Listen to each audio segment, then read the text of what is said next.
మరి పిల్లలకి అసలు ఈరోజు ఫోకస్ ఉందంటారా?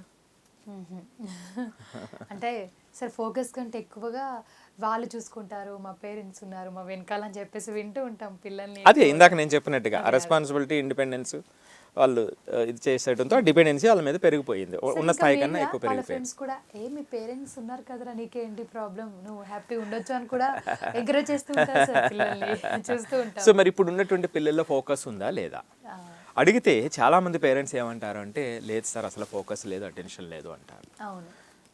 నేను పూర్తిగా విభేదిస్తాను. ఉమ్, పూర్తిగా విభేదిస్తాను. ఎందుకంటే ఇప్పుడున్నటువంటి పిల్లలకి ఇంటెలిజెన్స్ ఎక్కువ, ఉమ్, ఫోకస్ కూడా ఎక్కువే. ఉమ్, వాడు ఇష్టమైన పని చేసేటప్పుడు ఫోకస్ చూడండి మీరు. ఉమ్. కరెక్ట్. అవును. వాడు వీడియో గేమ్ ఆడుతున్నాడు, ఉమ్, ఎన్ని గంటలు ఆడతాడు మీరు ఆపకుండా ఉంటే? అంతే. ఎంతసేపు అయినా ఆడుతూ ఉంటారు. రైట్. కొంతమంది పిల్లలు డ్రాయింగ్ వేస్తూ ఉంటారు. ఎంత ఎంత ఫోకస్డ్గా అంటే అంత ఫోకస్డ్గా. మరి ఉందా లేదా? ఫోకస్ ఉన్నట్టు. ఉంది, ఉంది, ఉంటుంది. ఉమ్, కానీ అది మీకు కావాల్సిన అకాడమిక్ యాక్టివిటీ మీద లేదు. అంతే.